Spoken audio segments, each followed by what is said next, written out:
हम लोग आर्थिक भूगोल का जो पहला यूनिट है उसके अंतर्गत विटलिसी द्वारा विश्व के प्रमुख जो कृषि प्रदेशों का विभाजन किया गया है उस पर बात कर रहे थे।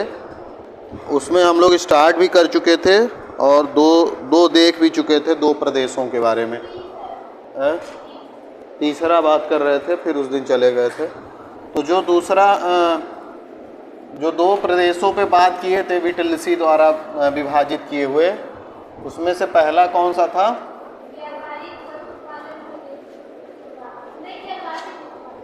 एक था चलवासी पशुचालन प्रदेश और दूसरा क्या था? व्यापारिक पशुपालन प्रदेश, है ना।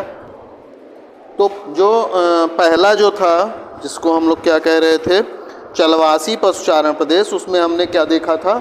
उसमें हमने सिंपल सा देखा था कि जो भी लोग हैं वो जो तब कृषि नहीं कर रहे हैं। पहला जो प्रदेश है कौन सा? जो चलवासी पशुचारण प्रदेश है उसमें कृषि नहीं हो रही है, केवल पशुपालन आदि हो रहा है। और वो भी क्या करते हैं, पशुओं को, बहुत सारे पशुओं को पालते हैं और एक जगह से दूसरे जगह पर क्या करते हैं, वो घूमते फिरते रहते हैं। और पशुओं का ही वो जो उत्पाद है, चाहे वो उनका मांस हो, चाहे उनका जो दूध आदि है ना, अन्य जो चीज़ें हैं, उन्हीं के उत्पाद पे वो क्या है, निर्भर हैं। तो चलवासी में देखा था, वही चलवासी लोग जो थे, जो अभी एक जगह से दूसरे जगह जा रहे थे पशुओं को लेकर के, है ना, वो जब स्थायी हो जाते हैं, एक जगह रहने लगते हैं, वहाँ की वातावरण की अनुकूलता के कारण अच्छा चारा मिल जाता है, पानी मिल जाता है, तो लंबे समय तक वहाँ रहने लगते हैं और व्यावसायिक रूप से कार्य करने लगते हैं। अब केवल ना अपने उपयोग के लिए ही नहीं, जबकि दूसरों को भी बेचने आदि के हिसाब से कार्य करने लगते हैं। तो उसको व्यावसायिक वाला व्यापारिक पशुपालन प्रदेश में बांटे थे। ये दो पे बात कर चुके थे। तीसरा हम लोग जो बात कर रहे थे वह था स्थानांतरी कृषि प्रदेश। तो हम लोग विटलिसी के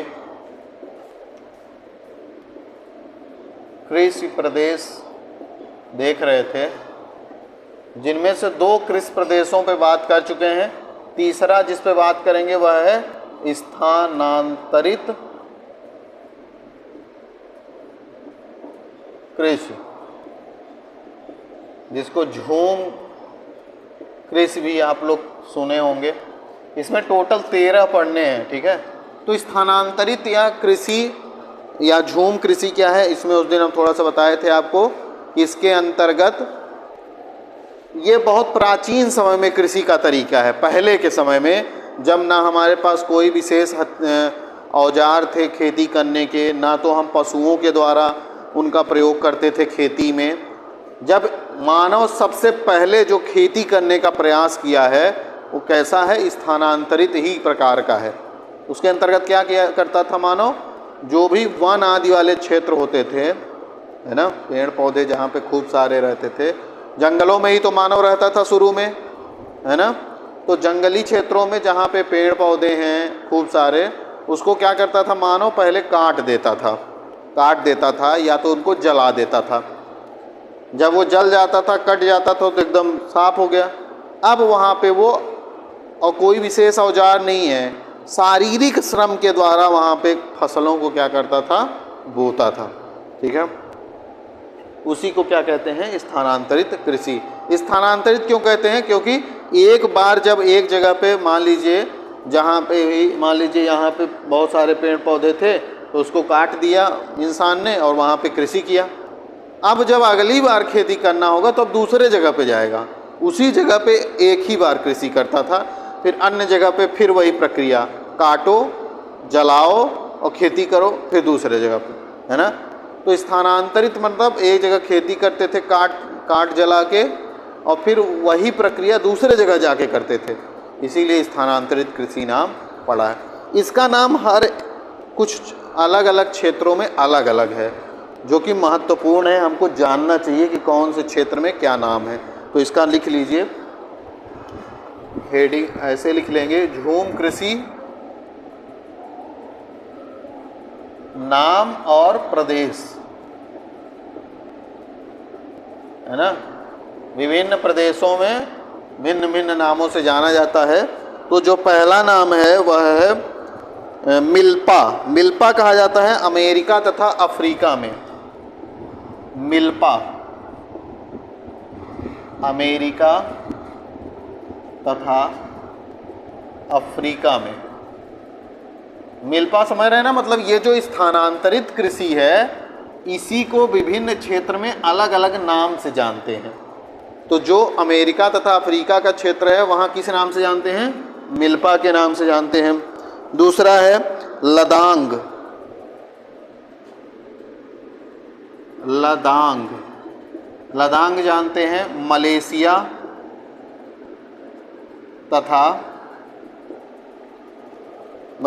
तथा हिंदेशिया में।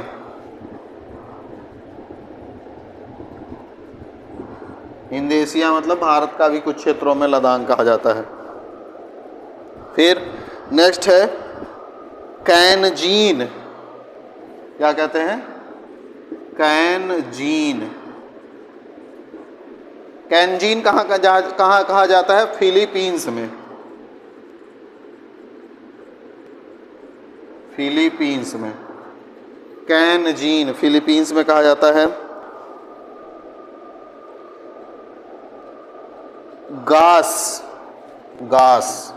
गास नाम से कहाँ जाना जाता है? सूडान में, ठीक है, गास नाम से। फिर इसके बाद है श्रीलंका में चेन्ना।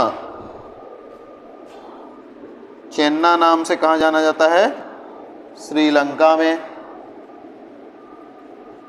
और झूम कृषि भारत में, ठीक है। तो ये स्थानांतरित कृषि और उसका अलग अलग क्षेत्र में क्या है? नाम है जिस नाम से जाना जाता है। ये नाम महत्वपूर्ण है, कोई भी एग्ज़ाम जो कंपटीशन वाले होते हैं उनमें आता रहता है। इसके पहले हम घास के मैदान आपको बताए हैं, है ना, तो वो वाला भी याद रखिएगा कौन से क्षेत्र में।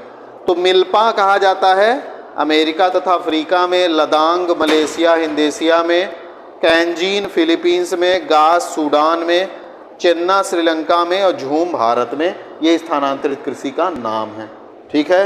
समझ में आई बात? चलिए, इसमें जो है, जो इसकी कुछ विशेषताएं हैं उसमें यह है कि यहाँ पे जो वर्षा है वो वर्ष भर होती है, पर्याप्त वर्षा होती है। पर्याप्त वर्षा होती है तभी ना बड़े बड़े जंगल पेड़ पौधे होंगे और तापमान भी अच्छा खासा रहता है। ये उष्ण और उपोष्ण कटिबंधीय वाले क्षेत्र में होता है। उष्ण कटिबंध जानते हैं आप, कर्क रेखा मकर रेखा वाले क्षेत्र को उष्ण कटिबंध, और उसी के आसपास थोड़ा और जो क्षेत्र हैं उनको उपोष्ण कटिबंध कहते हैं। तो उनमें पाया जाता है वर्षा खूब होती है, तापमान उच्च रहता है। और यहाँ पे जो खेती का है तरीका वो मशीनी आधारित नहीं है, मशीन का प्रयोग नहीं है। कैसा है? श्रम का प्रयोग है, मानवीय श्रम के द्वारा यहाँ पे खेती आदि की जाती है, ठीक है। और यहाँ पे जो लोग हैं जो खेती कर रहे हैं उनका भूमि पे स्वामित्व तो नहीं होता है। जैसे अभी के समय में क्या होता है, जिनके पास खेत है वही ना उस खेत में खेती करेंगे, कोई दूसरा तो आके खेती कर नहीं लेगा, है ना। एक तरीका तो यही होता है ना, या तो फिर आप उसको किसी और को देते हैं कि भाई तुम खेती कर लो, अधिया कहते हैं उसको, या जमा पे कहते हैं, है ना। तुम मुझे इतना पैसा दे देना, तुम बो, तुम्हारा जितना फ़ायदा हो। अधिया में क्या होता है कि तुम बो, कुछ खर्चा, जो खर्चा लगेगा दोनों लोग आधा आधा देंगे, तो जो उत्पादन होगा वो दोनों आधा आधा कर लेंगे। तो अधिया ये होता है। जमा पे क्या होता है कि आप उससे पैसा ले लेते हो और उसको खेत दे देते हो, वो अपना उसमें खर्चा करे, बोए, और जितना फ़ायदा हो सारा वो ले लेगा, ठीक है। तो अभी क्या है, अभी जो भूमि है खेती वाली उसमें किसी न किसी का स्वामित्व तो है ना, किसी न किसी का नाम पे है वो ज़मीन। पहले ऐसा नहीं था, पहले के समय में ये जो खेती होती थी उस समय पर किसी का उस पर स्वामित्व तो नहीं होता था। जहाँ पे खेती होती थी एक जगह काटे, वहाँ पे खेती किए, फिर दूसरी जगह चले गए। तो लोग झुंड में रहते थे, अकेले अकेले नहीं रहते थे। 20, 25, 30 लोगों का समूह है, वो एक साथ रह रहा है, एक साथ खेती कर रहा है। ये तो बाद में ना, जब जो राज्य है उसकी संकल्पना आती है, फिर लोग अलग अलग होते हैं, संपत्ति की संकल्पना आती है तो लोग भूमि पर कब्जा करते हैं, वो बाद में होता। ये बहुत पहले की बातें हैं जो कि आज भी कुछ क्षेत्रों में जनजातियां करती हैं ऐसा। जनजातियां जंगलों में ही रहती हैं तो अभी भी वो इस तरह के ट्रेडिशंस को क्या करते हैं, फॉलो करते हैं। ठीक है, तो ये है इस तरह का कुछ। यहाँ पे जो खेती है वो क्या है, पारंपरिक तरीके से ही होती है। ठीक है, फसल में क्या क्या बोते हैं यहाँ पे, जैसे ज्वार हो गया, मक्का हो गया, है ना, ये सब फसलें। धान भी बोते हैं, ये बोया जाता है। नेक्स्ट है इसमें प्रारंभिक स्थानबद्ध कृषि प्रदेश। चौथा नंबर पे है प्रारंभिक स्थानबद्ध कृषि प्रदेश।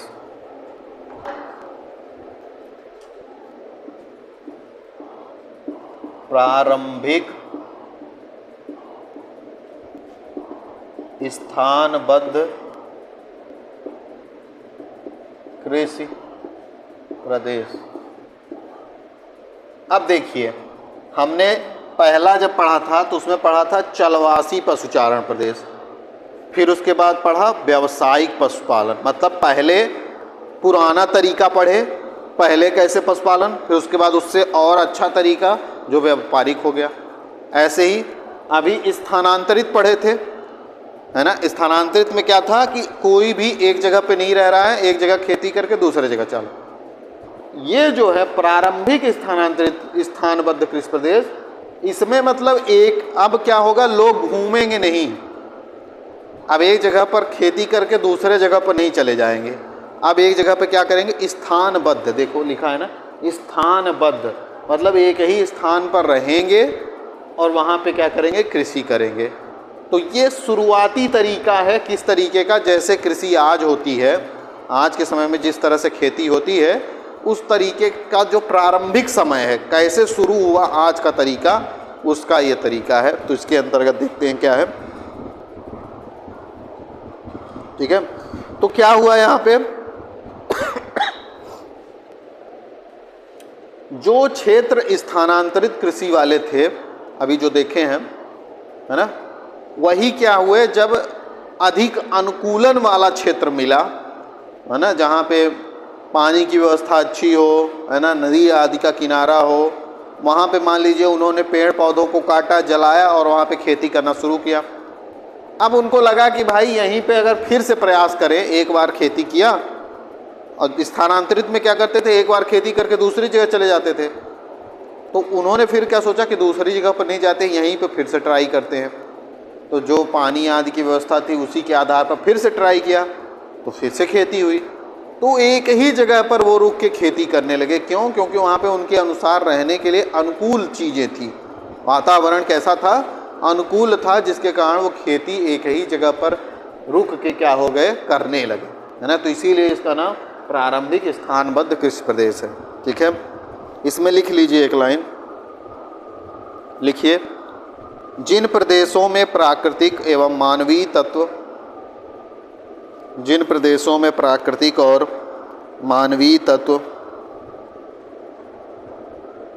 अधिक अनुकूल हैं, अधिक अनुकूल हैं, वहाँ स्थानांतरणशील कृषि, स्थानांतरणशील कृषि परंपरागत स्थायी कृषि में परिवर्तित हो रही है, परंपरागत स्थायी कृषि में परिवर्तित हो रही है।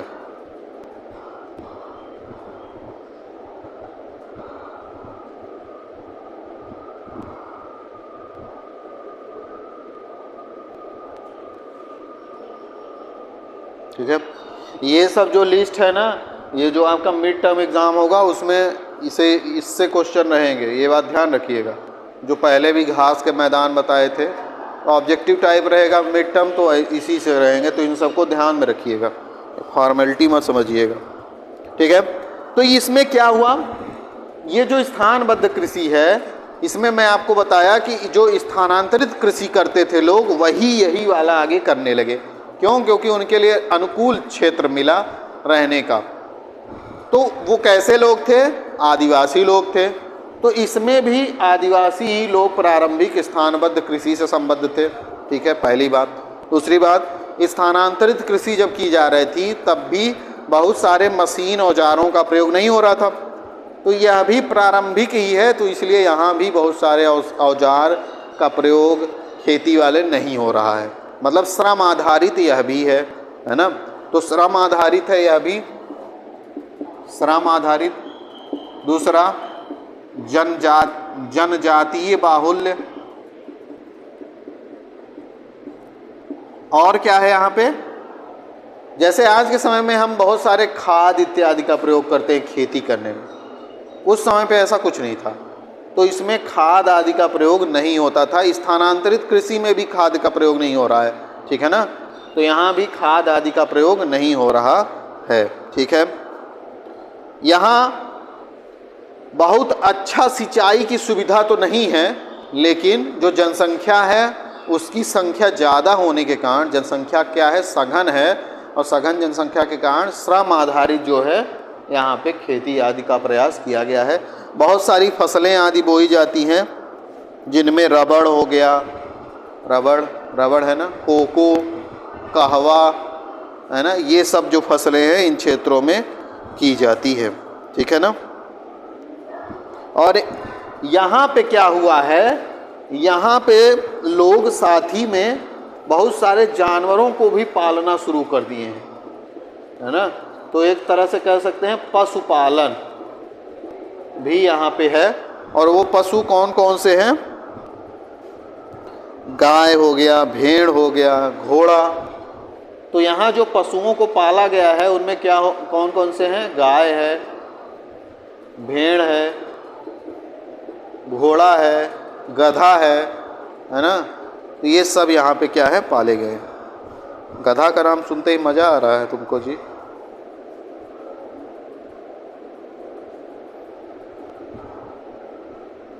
हो गया ये? चलिए अगला देखते हैं।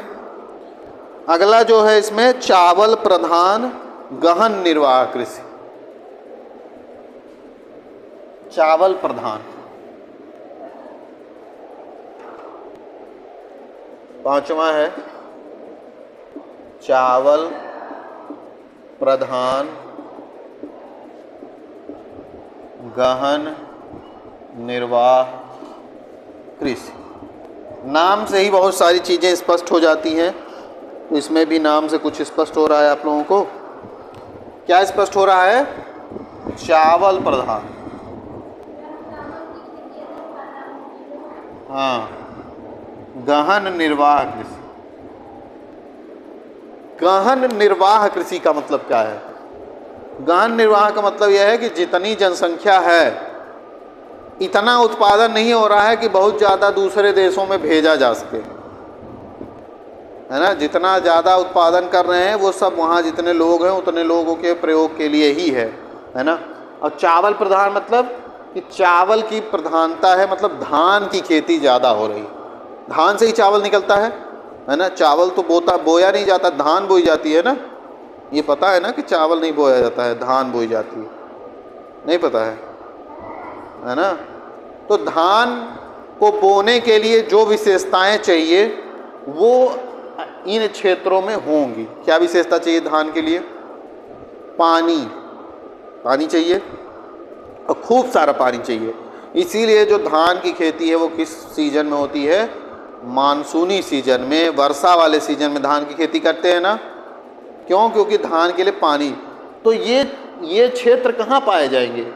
ये कृषि प्रदेश वहाँ होंगे जहाँ पे खूब बारिश होंगे। तो यहाँ ये क्षेत्र वहीं होते हैं जहाँ पे लगभग 200 सेंटीमीटर के आसपास क्या होती है? बारिश होती है ना। उससे ज़्यादा ही बारिश हो। भारत में ऐसे क्षेत्र हैं जहाँ 200 सेंटीमीटर ज़्यादा बारिश होती है। कौन कौन से क्षेत्र हैं? मानसून पढ़ाए हैं आप लोगों को। जो भारत का तटीय क्षेत्र है,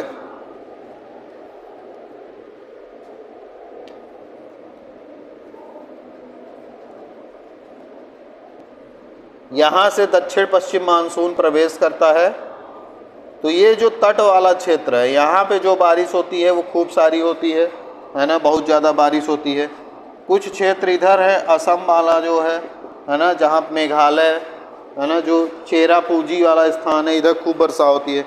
कुछ क्षेत्र यहाँ पे हैं, है ना, जो कि हिमालय के पास के क्षेत्र हैं, तो यहाँ पे खूब सारी बारिश होती है ना।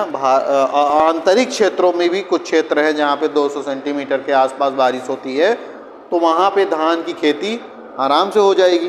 तो जहाँ पे धान की खेती होगी वहाँ पे चावल प्रधान होगा, मतलब चावल की ज़्यादा प्रधानता होगी, मतलब धान की ज़्यादा खेती वहाँ पे की जाती है ना।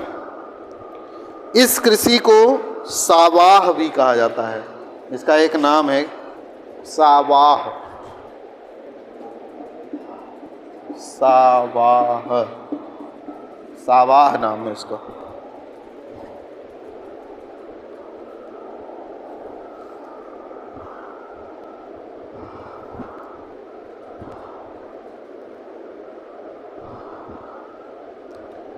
और ये जो धान की खेती है ये ज़्यादातर एशियाई क्षेत्रों में होती है। एशिया मतलब समझ रहे हैं ना, एशिया महाद्वीप है जिसमें हमारा भारत आता है, चीन है, और दक्षिण पूर्व एशिया आता है जिसमें क्या क्या आते हैं, इंडोनेशिया हो गया, मलेशिया हो गया, श्रीलंका, ये सब एशिया में आते हैं। तो आप देखते होंगे चीन वाले नूडल्स बहुत खाते हैं। नूडल्स कैसे बनता है? चावल भी वो खूब ज़्यादा खाते हैं। चाइनीज़ जो भी प्रोडक्ट है ना, उसमें आप देखेंगे उनको, अगर कभी भी उनका फूड हैबिट देखेंगे तो चावल ज़रूर रहता है।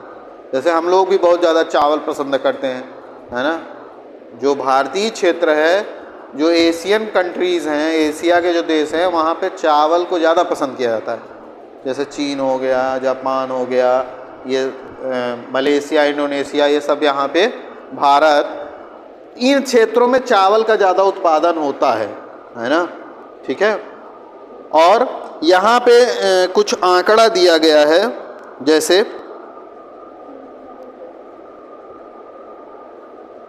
एक फैक्ट इसमें ये दिया गया है कि जो विश्व का 90% जो चावल का उत्पादन होता है वह मानसूनी एशिया के देश करते हैं। मतलब पूरे विश्व में जितना चावल पैदा होता है उसका 90% जो उत्पादन है वो कहाँ होता है? एशिया में। और एशिया में भी जो मानसून वाला क्षेत्र है, भारत में भी मानसून आता है तो अन्य क्षेत्रों में भी मानसून आता है। तो जिसमें ये क्षेत्र हो गए जैसे इंडोनेशिया, मलेशिया, फिलीपींस, ये सब वाले क्षेत्र भी उसमें आते हैं, ठीक है।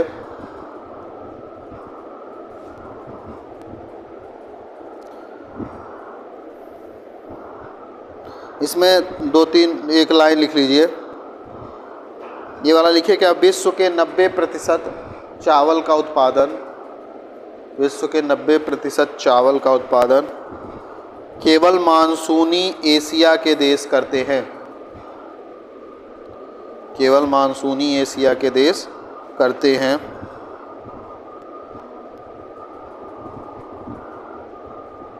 जिसमें 30% चीन, 30% चीन, 22% भारत, 22% भारत,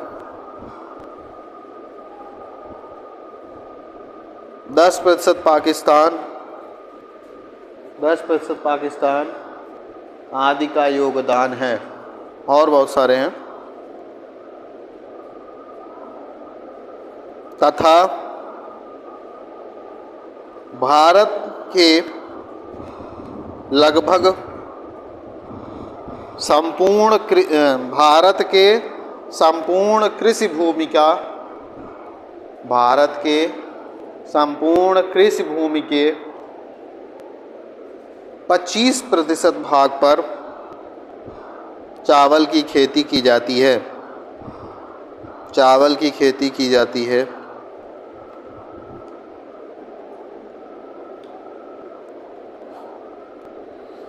अगला पॉइंट लिख लीजिए, सघन जनसंख्या एवं चावल उत्पादन प्रदेशों में, सघन जनसंख्या एवं चावल उत्पादक प्रदेशों में अंतर संबंध पाया जाता है।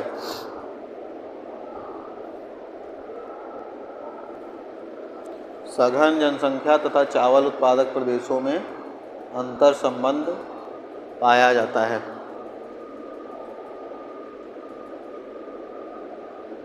है ना? इसका मतलब क्या है? आपको पता है कि विश्व का सबसे ज़्यादा जनसंख्या वाला देश क्या है?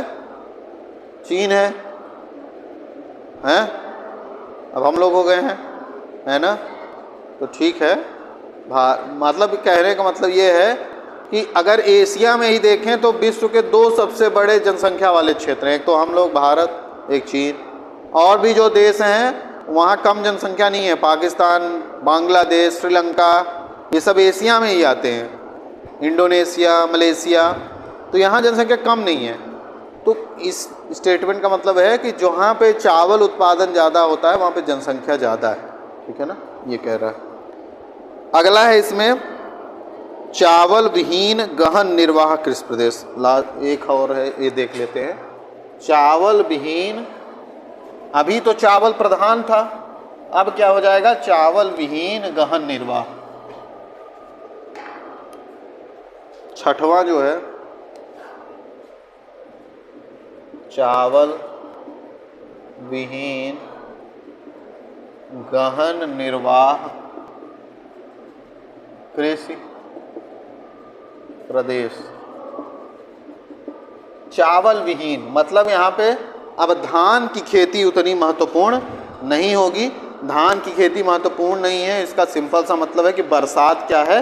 कम हो रही है, और वह बारिश लगभग 100 सेंटीमीटर के आसपास होती है ना? 100 सेंटीमीटर के आसपास बारिश होती है। तो जब यहाँ पे चावल नहीं बोया जा रहा है तो कौन सी फसल? चावल के अलावा भी तो बहुत सारी फसलें हैं जो कम बारिश में होती हैं, उनको यहाँ पे क्या किया जाएगा? बोया जाएगा, है ना? तो चावल भी अगर थोड़ा बहुत बोया जा सकता है, लेकिन ज़्यादातर चावल यहाँ पे नहीं बोया जाएगा। अन्य जो फसलें हैं उनको क्या किया जाता है? बोया जाता है। ठीक है? जिनमें गेहूँ हो गया, मक्का हो गया, ज्वार हो गया, बाजरा हो गया, ये सब कम मोटे अनाज जितने भी होते हैं। अभी जो बजट घोषित हुआ है उसमें एक शब्द दिया गया है, श्री अन्न। क्या दिया गया है? श्री अन्न। इसमें मोटे अनाजों को शामिल किया गया है ना? जो 2023 चल रहा है ना? जो 2023 अभी चल रहा है, इसको यूनाइटेड नेशंस ने, संयुक्त राष्ट्र संघ ने विश्व मोटा अनाज दिवस, मतलब ये साल जो 2023 का साल है, इसको जो यूनेस्को, यूएन एक संस्था है ना, संयुक्त राष्ट्र, वो सालों को कुछ विशेष नाम देती है कि यह साल इस दिवस को मनाएगा या इसके लिए विशेष होगा। तो ये जो यूनाइटेड नेशंस है 2023 को मोटा अनाज का वर्ष मान रहा है। कैसा? मोटे अनाज का वर्ष। मोटे अनाज जानते हैं आप लोग, जिनमें ज्वार आता है, मक्का आता है, बाजरा आता है, जिनमें बहुत ज़्यादा फाइबर होता है। पहले के समय में लोग यही खाते थे। अब क्या है कि अब हम लोग क्या है, चावल को खा रहे हैं ज़्यादा। ये चावल नुकसान करता है ना? चावल जो है उसमें कार्बोहाइड्रेट बस है और बहुत सारी थोड़ी चीज़ें हैं, लेकिन मोटे अनाज जो है वो ज़्यादा महत्वपूर्ण है। अब आप देख रहे हैं जिनको जो मतलब अपने आप को हेल्दी रखना चाहते हैं, वो इस तरह के भोजन को शामिल कर रहे हैं। ओट्स खा रहे हैं, है ना? बहुत सारे मिक्स ग्रेन खा रहे हैं, आटा मिक्स ग्रेन खा रहे हैं, जिसमें गेहूं बस का आटा ना हो, उसमें मक्का भी हो, ज्वार भी हो, ये सब मिक्स करके खा रहे हैं, है ना? कॉर्न फ्लेक्स खाते हैं, तो किससे बनता है? मक्के से ही ना बनता है कॉर्न जो खाते हैं। तो जो मोटा अनाज है, यह साल है 2023 यूनाइटेड नेशंस का, तो बजट में श्री अन्न नाम दिया गया है। और यह जो मोटे अनाज होते हैं, रागी हो गया, रागी नाम सुने हैं, कोदो, रागी कोदव, घर पे जाके जो पुराने लोग हैं उनसे पूछिएगा मोटे अनाज के बारे में तो बताएंगे। कोदव एक होता था छोटा छोटा, रागी होता है, बाजरा ज्वार ये सब इसी में आता है, ठीक है। तो इन क्षेत्रों में इसकी खेती होगी, ठीक है ना, मोटे अनाजों की, गेहूं की खेती होगी, ठीक है। सोयाबीन, सरसों, कपास ये सब होगा, ठीक है। यहाँ पे जो है सीजन के अनुसार खेती होगी। जैसे वर्षा के समय में जब बरसात होती है उस समय पे कुछ और फसलें बोई जाएंगी, शीत ऋतु में कुछ और फसलें बोई जाएंगी, और ज़्यादा ठंडे ऋतु में कुछ और फसलें। तो वर्षा में जैसे मान लीजिए धान की भी खेती हो सकती है अगर ज़्यादा अच्छी वर्षा हो गई, या उसके साथ में ज्वार, बाजरा, गन्ना आदि बोया जा सकता है। शीत ऋतु में जो बोई जाती है गेहूँ बोया जाएगा, चना हो गया, ये सब है ना, सरसों। शीतकालीन में और जो अधिक ठंडे मौसम में जो है यही शीतकालीन वाली ही गेहूँ हो गया, सरसों हो गया, चना हो गया, ये सब बोए जाते हैं इन क्षेत्रों में, ठीक है। तो ये जो है चावल विहीन गहन निर्वाह कृषि हुआ। आगे जो बचे हैं इनके बारे में कल बात करेंगे, ठीक है।